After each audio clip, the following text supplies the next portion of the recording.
Welcome to the Steelers Breakdown Podcast. He's PennLive Steelers beat reporter Nick Farabaugh, and I'm John Luciew.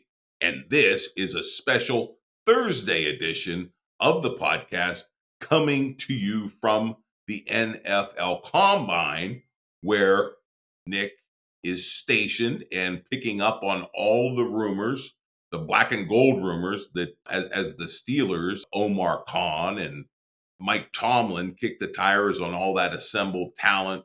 Meetings are had. He's getting a lot of back channel reports from agents of who's up and who's down. And he even has identified a holy trinity that the Steelers are targeting with that 21st pick. But we're going to get to all that in a second. But first, I got to ask Nick, hey, are you getting involved in any shouting matches at Starbucks with Ian Rappaport? What's going on out there in Indy? Yeah, no, I'm not getting any shouting matches with any of the reporters, man. I tell people every year, man, there's always a good chance you're gonna have a few shouting matches between it could be agents and executives, it could be scouts, it could be players, it could be media members as we see. Sometimes it's alcohol infused, sometimes it's just over things like reporting on Matthew Stafford. It's crazy, man. And yeah, legitimate did happen. I did out of curiosity last night visit the scene of the crime. So Wow. fascinating, isn't it? It is fascinating, and who would have thought that that would be the buzziest thing to happen on day one? And for the uninitiated, I mean, this was about dueling reports regarding Matthew Stafford and the chance meeting with Tom Brady out at some ski resort in Montana. And the other reporter was Jacob Schultz, whose dad used to be the Starbucks CEO. So, I mean, talking about a billionaire here. He was reporting that Brady might have tried to orchestrate this as part of being the minority owner of the Raiders in order to court Stafford, who has been getting a lot of talk that he has a pretty solid market between the Giants and Raiders and other teams, but the Steelers are one that has sort of pulled back a bit as they focus on signing either Russell Wilson and Justin Fields. And there is some talk about which of those deals might be further ahead too. And we'll check in with Nick on that. But first, all of these meetings that are happening. It's funny because Omar Khan had his big preamble as everything was opening, and we reported on that on Tuesday. But Mike Tomlin is very mum at the combine. He doesn't really go out front. He does his talking in these one-on-one meetings with players. By the way, the Steelers players rated him an A in the annual report of the organization, but pretty much poo-pooed everything else about the Steelers, including the owner, Art Rooney II, who got like a D. He's having a terrible combine. Rooney is, even though he probably is not even there. But once again, the Steelers' facilities and its ownership and its desire to win is way down among the 32 NFL teams. So that's always something that's worrisome. But Tomlin, as much as criticism he gets from the fans, he is beloved by the players and got a shining A in that latest report that was also getting a lot of buzz.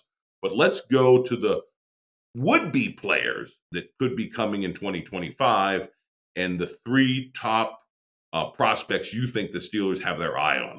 Let's go in with that. Yeah, man. I think this is the time of year where we really start to understand where the Steelers are going in the draft. Now, I told you defensive line and wide receiver back at the Senior Bowl. I can tell you that is still the case. I really think it's those two positions in the first round. We will see which one they go with. But the three guys I would point to are Michigan's Kenneth Grant, Oregon's Derek Harmon, and Ohio State's Emeka Egbuka. Those are the three guys. And, I think out of those three, I'd probably lean Grant being the likeliest if he's there. Big Tom nose tackle. He just weighed in at 332 pounds. He's 6'4", 332 pounds. I wish he was testing this week. He had a little hamstring strain that was discovered in medical, so he's not going to test. But when he tests at the Michigan Pro Day, he's going to put up some absolutely gaudy numbers. At that size, we're talking about a guy that could run in the 4.8s. That is the type of athleticism this guy has. He could be your big time run plug and nose. That's we heard. How many times have we heard throughout this process, John, hey, we need run stoppers. We need run stoppers. The run defense after what the Ravens did needs to get better. Grant would show that they're serious about that. Derek Harmon is a little bit of a different guy. This is the guy that we have heard over the last few years. When are they going to get the next Cam Hayward, right? The guy that's going to kind of go under Cam Hayward, learn, and become that guy. This would be the guy. I mean, Derek Harmon would be that guy. We got measurements for Derek Harmon. He is 6'4" and a half, 313 pounds, 34 and 3/8 inch arms, 10 and 3/8 inch hands. If you look at Cam Hayward coming out of Ohio State, 6'5", 294 pounds, 34 and a fourth inch arms, 10 and 1/8 inch hand size. And he definitely does not play 294 pounds. We know Cam Hayward probably plays up around 315 consistently throughout the season. And so, when it comes to Cam Hayward and the Pittsburgh Steelers, this type of idea of a mentee has always been really important because Cam Hayward had Brett Kiesel when he was here and a young pup, right? That's who he learned from, and he has carried on that tradition. And you want to pass it down. I think Harmon's a really interesting player to do it. I think he's a prototypical five tech. He models his game after Cam Hayward. He idolizes Cam Hayward. It the pieces fit. He does feel like a Steeler. And then Egbuka, wide receiver, this is a guy that is kind of everything they're missing, right? We talk about their wide receiver evaluations and how sometimes, when you look at their past guys, they get some volatility at the wide receiver position where they end up, taking the question character guy, right? George Pickens came out with questions. Deontay Johnson came out with questions. Chase Claypool came out with questions. The Steelers have been the team to take that guy. Emeka Egbuka does not come out with many questions. Squeaky clean, really, as a prospect. I don't think he's a super high upside prospect, but I think he's a very high floor prospect. Great blocker, plays in the slot and play outside the Z. He is the type of receiver that they can utilize as a nice wide receiver too. And he could be a steady kind of difference maker on that offense. And hey, Omar Khan said Tuesday, we need playmakers. He is certainly one of those playmakers I think that they would look at and like a lot. So keep an eye on Emeka Egbuka. I think he makes a lot of sense.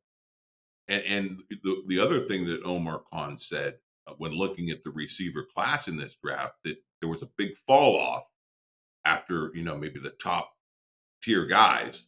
If all three of those guys that you just mentioned are there, who do you think they take, especially given how deep the draft is in the D line and how perhaps the fall off is steeper at wide receiver? Wouldn't it make sense, and certainly the fans looking for playmakers would like it, to take the receiver for over even those two solid guys that you mentioned at D line, and they definitely need to do that as well. But I'm just talking about the way the talent falls in the draft and which position is deeper and which position is, at that pick, who's the more premium player given everything else that's available. What do you think there? Yeah, I mean that's the logic, right? The logic in kind of going receiver round one is there's not a lot of answers outside of the first round. You're going to get into a tier of guys that isn't necessarily going to be these super high floor guys. It's going to be you're taking big risks and bets on these other guys whenever you go further down the board. It just doesn't have the raw depth of a class like 2022, for example, where the Steelers took both George Pickens and Calvin Austin. Doesn't have the depth of a class like last year, where the Steelers took Roman Wilson. This does not have depth, really. There are some guys I think you can look at on round two, round three, round four that you might like, but there's nobody that is certain. And I think it just doesn't have the pizzazz that most of these classes have. And so that's the option: is you get the safe, high floor guy, get a guy that's going to be a contributor for you year one. He'll be a starter right away. You get all these kind of guarantees with the Emeka Egbuka, and that's the thought. There's really four wide receivers, right? There's Luther Burden, there's Tedero McMillan, there's Emeka Egbuka, and there's Matthew Gold. Those four, and Egbuka out of those four is the name that just keeps popping up when you talk to these people around the league with the Steelers. It keeps popping up, and the logic with Egbuka is, hey, this position It's weak. Let's get one of the guys that is certain to be a high floor prospect, or at least you feel he's certain to be a high floor prospect, and let's go there. Then we can get our defensive lineman later because it's a deep class. And as you said, maybe even double dip at the D line position from this rich draft that's there. Just talking, just looking at the Steelers as a fan base, it is a dispirited fan base. Everybody sort of has their favorites in terms of the two quarterbacks, Wilson or Fields. A lot of people want to see Fields and are kind of even saying, hey, if they resign Wilson, I'm walking as a Steelers fan. The shiny wide receiver, the shiny, speedy wide receiver from Ohio State would certainly excite the fan base if that matters at all. It probably doesn't. But what do you think makes, and we're assuming that all three are there. What what and we talked about the logic, the way to think about this logically based on the availability of the different positions and the depth of the positions.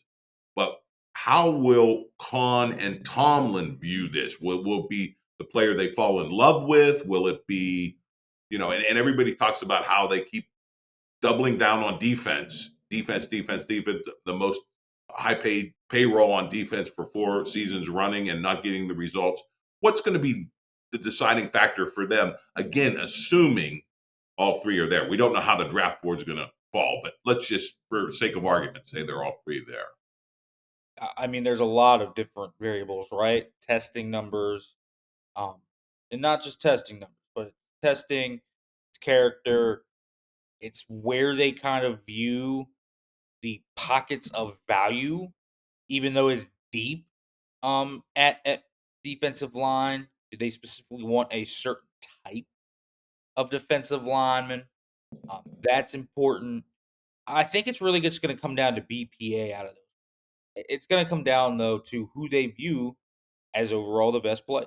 I think that's really that simple. I think there's much to kind of do hand wringing wise, some overall in-depth thing here. I don't think they're going to look at it anything else other than who is the best player.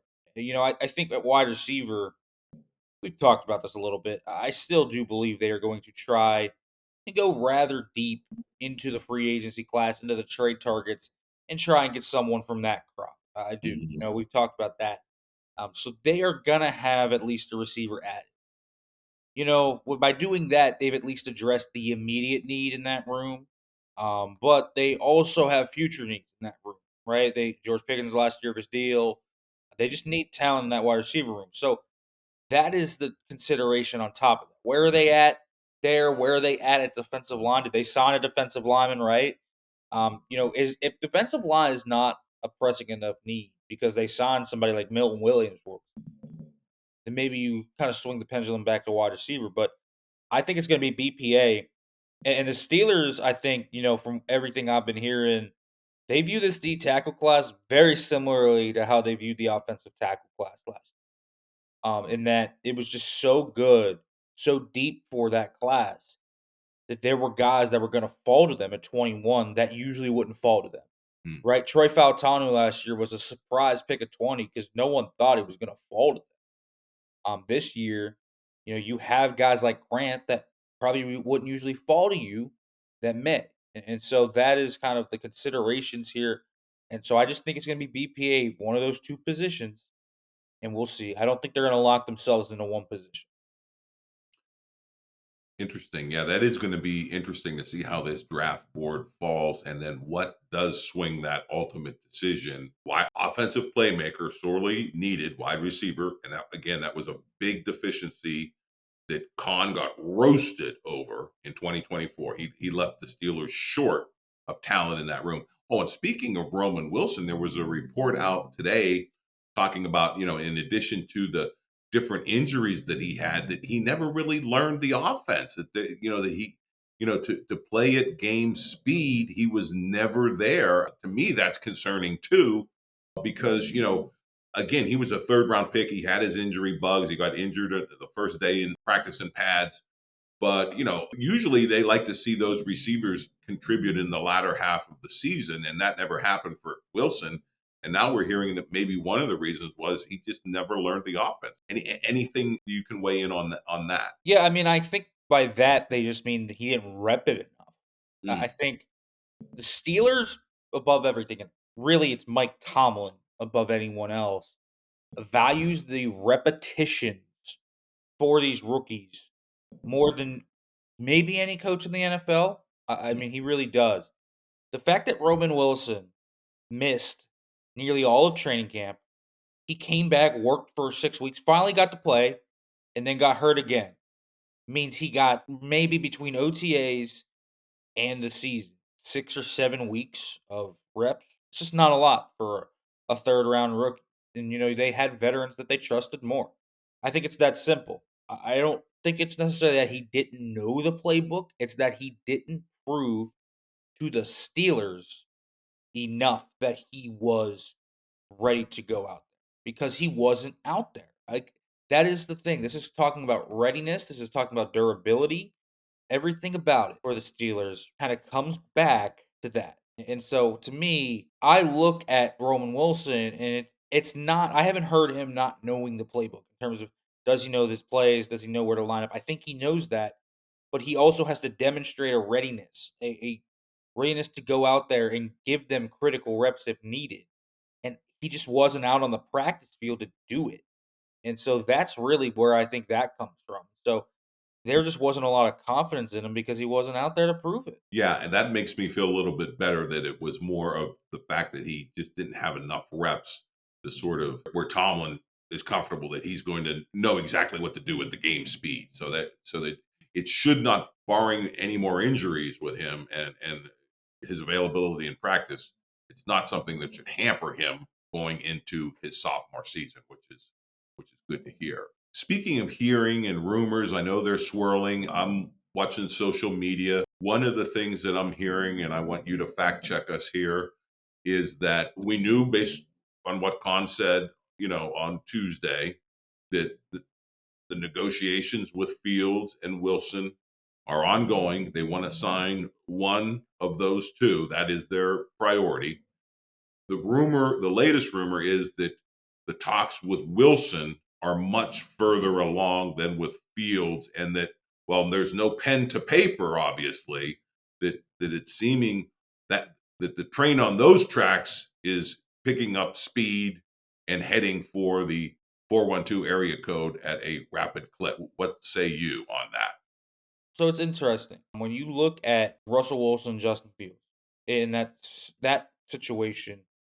It's just been a back and forth tug of war in terms of what you hear. Sometimes you hear there's no way Russell Wilson comes back. Sometimes you hear Justin Fields wants to go to the New York Jets. Sometimes you hear that Justin's coming back imminently. All these things, it's a wild kind of firestorm of information, and they all contradict each other.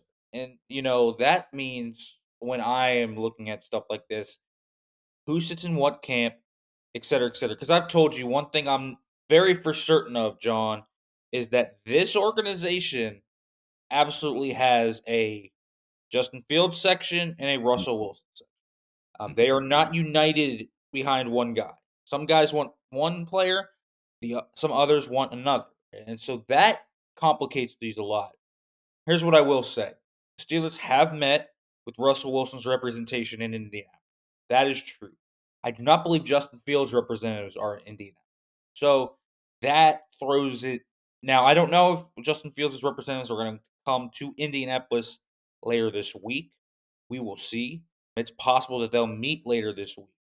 But right now, they have not met with Justin Fields' representatives. They have still been talking with them, of course, but they have not sat down formally. They have sat down formally with Russell Wilson's representation. So that is kind of what I know right now.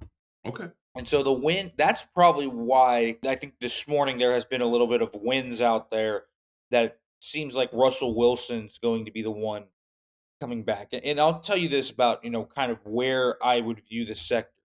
Certainly, I think there are members of the coaching staff that want it to be Justin Fields. I think there's many people in the locker room that want to be Justin. I do think, potentially Mike Tomlin, though, has some sway in this situation. He has been very vocally pro Russell Wilson. Art Rooney, I think, also is pro Russell Wilson. I think that Russell Wilson has support in the right spot. And so we're going to kind of see here. I still think that there's a lot of people in the organization that prefer Fields. And it makes it tough, right? It makes it tough because I do know Fields is asking for less than Russell. He just wants the starting spot guaranteed. But some people love the veteran presence that Russell Wilson brings, the professionalism he brings to the table. And they saw the highs that he brought before the collapse of the 5-game losing streak. And they think that they can get that again. And so we'll kind of see. I think this is a question that is still yet to be answered. Certainly, there are some signs going in the direction, I think, of Russell Wilson. I think the fact that they have had a formal sit down with his agents. Usually, when that happens, that means we are starting to contact you and talk specific numbers, talk structure, years, what do you want, et cetera, et cetera.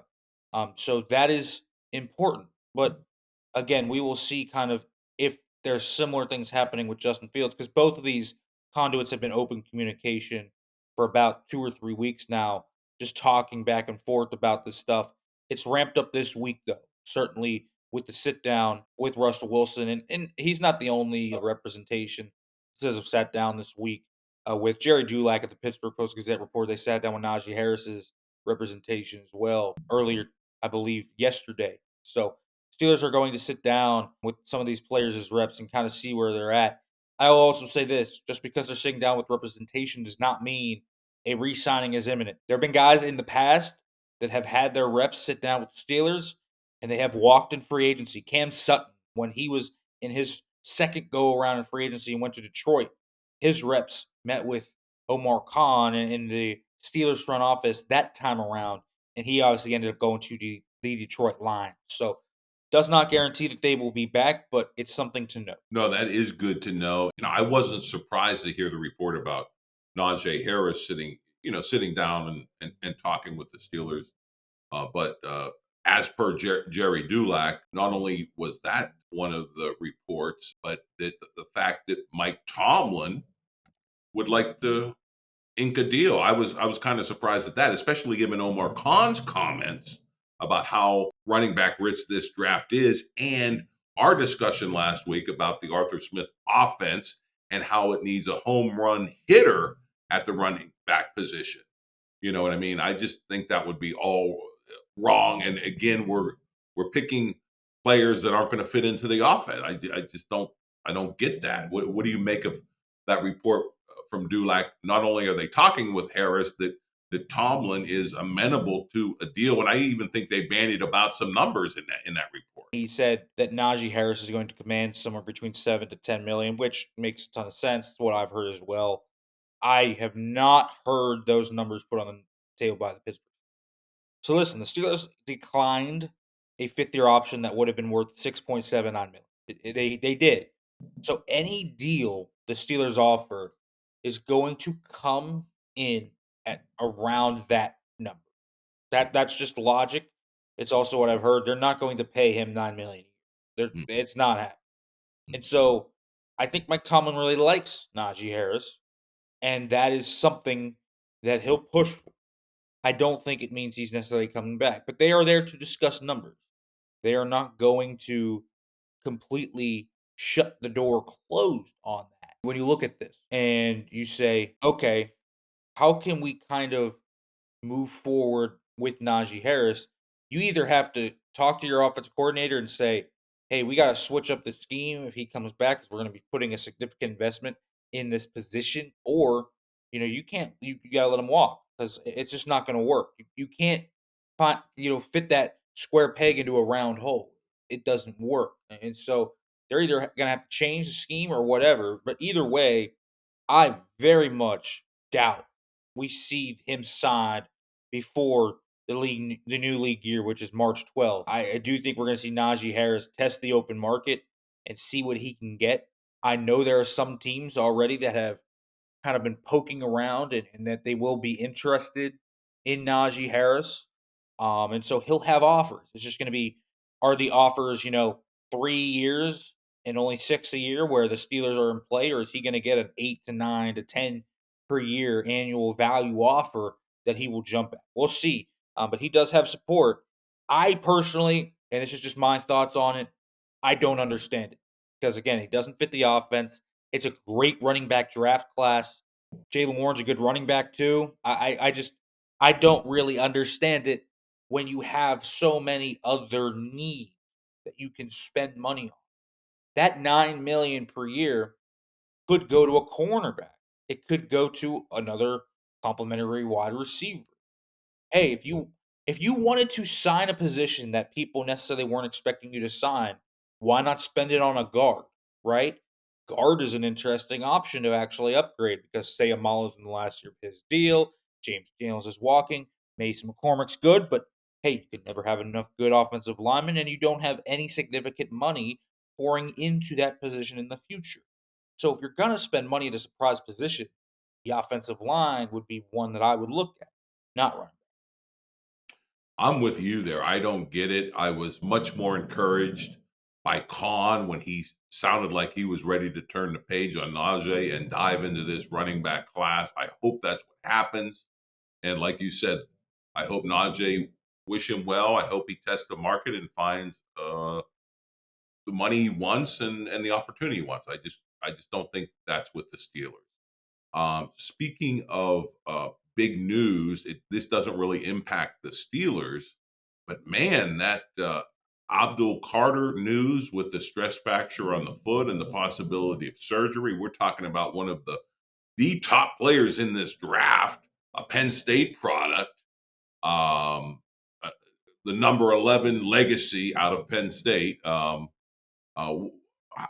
how much is that roiling this combine? When that news broke about him, and I know you're out there with one of our Penn State guys. What's everybody making of that news? Yeah, well, first of all, it's a stress reaction. It's not a fracture yet. It's the preeminent thing to one. But theoretically, I believe with some rest and rehab, that can go away. It's an overuse injury, of course, why it's called a stress fracture. Does not sound like it's going to hurt his stock. I think Carter is still going to be a top 3 pick. He may still be very well the first overall pick. He is a very, very highly thought of player. And so I don't think this is going to hurt him that much. It's not a long term worry either. Usually, even these injuries, even if he did get surgery, it's usually a one time and kind of fix deal. It's not really something that is going to consistently pop up and hurt him and worry teams about it. So I don't think they're worried about it. Abdul Carter is such a great talent. Abdul Carter is such a difference maker that I do look at it and say, man, they're not going to worry about him. And so I don't think there's much of a reaction at all. In fact, I think most people are looking at it and saying, yeah, I think it's fine. They don't need testing numbers from Abdul Carter, right? He's probably going to test at his pro day. I do think that is going to happen. That is something that has been floated around. I believe Adam Schefter actually reported that this morning that he was going to work out at his pro day. So we will still see him there in State College. So don't expect that to hurt Abdul Carter's stock too much. All right, we wish him well, of course, even though he won't be wearing the black and gold because, like you said, he's going to go at the top of this draft, regardless of this health wrinkle that came up that you say will be ironed out with rest and rehab, not surgery, which is good, real good. Now, just to paint a picture for us, just of everything else that you're hearing and swirling out there, Steeler related. I mean, we hit the big ones that I've been able to see just looking secondhand through the prism of social media. But you're there. You're seeing players talk about some of the meetings with Tomlin. You're seeing the body language as Tom and Tomlin are, around. What are you picking up? What's the vibe? The Steelers related vibe that you're hearing? Yeah, it's kind of fascinating when you look at the vibe around the Steelers. Usually when meet people or I see them and I tell them that I cover Steelers, usually it's like, oh yeah, Mike Tomlin, wow, he's so revered. This year, it's like, what happened? Like, what is going on there? There's a little more questioning. Interesting. The league is finally starting to go, wonder what's going on over there. Either way, I don't think there's a ton of panic in Pittsburgh. I certainly didn't feel it. I think there's urgency. I think that's the way I would put it. Not panic, but urgency. There's an urgency to improve the team. I think they're looking at a few positions that they really want to upgrade. I think they really want to patch corner and defensive line and just say this defense is good for a few years, right? They don't want to look at the defense and say, man, we got to go really address more here. They want this defense to be dominant. And I think that's what it's going to look like if they get their way. So, multiple corners, I think, are going to be signed in free agency. I think they maybe sign a lower level defensive tackle and then draft one or two. I think the question that I keep coming up with is the wide receiver position. I think there is a little bit of a sentiment of options really aren't that great. It really doesn't seem like the Steelers love the free agent option. They don't love the trade options. Now they like some guys. They like Debo Samuel. They like Darius Slayton. So they like a few of these guys, but I don't think they're in love with anybody. And so I think they're a little disappointed about that, especially after last year where I think Omar Khan really wants to right a wrong. He really wants to go and fix that position. We'll see if they're going to be able to. So there's no panic in the Steelers organization, but there's definitely an urgency of sorts to address their needs and try to build as good a roster as they can to try and win a playoff game. And there very well should be urgency because, I mean, this is a franchise that, perennially the fan base would break out in tune that, every start of every season, there was a chance that, hey, they're going to go to the Super Bowl. I've got a feeling Pittsburgh's going to the Super Bowl. You just don't hear that anymore. I mean, the one and done in the playoffs has really just hammered it year after year after year that we can't break over that hurdle. And it's got to change. That has to be the urgency, and we're going to see how it pans out. And of course, we're going to be back here at the regular podcast day on Tuesday, as Nick's going to wrap everything up from this big weekend of the Underwear Olympics, looking at all the tests, all the meetings that the Steelers take part in with these players, and of course, a lot more rumor and innuendo. And just go to Dunkin' Donuts. Don't go to Starbucks. Don't get in any fights in Starbucks, okay? Yeah, that's the plan. All That's the plan. Let's not get into any fights at Starbucks this week. right. Hey, if you're gonna get a fight, at least you get into a fight in a bar. That's more man. I wouldn't recommend that either. But anyway, we're gonna leave it there, and we're gonna be back and reconvene here on Tuesday and all weekend watching your social media and your PennLive reports coming out of the NFL Combine. So until then, go Steelers, get some talent.